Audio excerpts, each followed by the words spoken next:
But what about the internal, the teams, the high performing, the people that are going to go the extra mile, walk through fire for you? What do you have to say to them in the context of service? People who serve other people within the organization, sure, you mean? Or I'm a leader. I'm accountable for my team. I'm a master servant, servant master, call it what you like. We're so focused on the people that are visiting the park to use the Disney and their whole through line and their journey. Internally, we're serving. Yeah, and that's critical. I have yet to work with an organization that really gives great external service if their internal service stinks. It's really hard. You might be able to pull that off in the short term, but it's not going to last. So the thing with Disney is that those fundamental expectations that I talked about apply no matter what role you have in the company. So if your job is like my wife, Debbie, she started working at Disney in the costume. Does everybody, does everybody in your family, is there a requirement to have the first letter of their first name start with D, or am I missing something? Because your boy is Danny. Yeah. Debbie, your boy is Danny. David. Yeah. We got another one named David, and then my wife is Debbie. Yeah. Now, this was not my idea. Okay, this was. I don't want to blame it on Debbie. Yeah, but you accepted it in the context of service. Right. That's right. I know what where to back down. And so, what was I saying? The internal service. Everybody's expected to follow those principles. A lot of times, and they don't come right out and say this, but I'll work with a company and people in behind the scenes areas. I say, I'm so glad I don't have to work with customers anymore. Well, they do. Their customers are other people within the organization. So if you don't have the same standards for the way we treat people within the organization as the way we treat people that are guests or customers of the organization, that's a massive disconnect. And you're going to end up with an us versus them culture. If only they would do things the way they should do them type of culture. So the values, the standards really have to be consistent across the organization.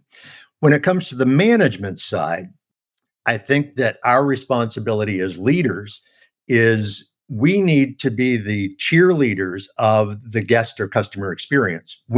People need to look at us as that's the model. That's my all. And I wish I could show it. My all-time favorite Disney photograph is a photograph of Walt Disney. It's probably around 1959. It's a black and white photo, and somebody captured a photo of him picking up trash off the ground at Disneyland. He's picking up popcorn, boxes and so forth. That is better than any training program you could put somebody through. If you're a new cast member or employee at Disneyland, you look over and there's Walt Disney picking up trash. That's a pretty powerful message. So I think as leaders, that's our job, is to be reflecting those values, to be reflecting those behaviors that we expect. Because people know, our employees know when there's a disconnect there, when leaders are not practicing what they preach. And I've seen, and you've seen that, we've all seen that many, many times. And it's frustrating for people. But when it's there, it's okay, we're all in this together. And that's a really strong message. So I guess my point to the folks listening and watching would be, whatever that experience that you've defined, whatever that is, you want it to permeate every aspect of the organization. Yeah, you're preaching to the preacher, but I think whether it's internal or the outward facing client that's receiving the service and product, you do feel it. Maybe not all the time, but in that one where there's a breakdown, how the breakdown is handled and how the rest of the team shows up is pretty. You bring up that. Go ahead. No, that's an excellent point. Is what ends up happening in that scenario is we start blaming other entities in the company to the customer. We'll start saying, well, the salesperson shouldn't have told you that, or they're all new over there, they've got high turnover. We start blaming other entities.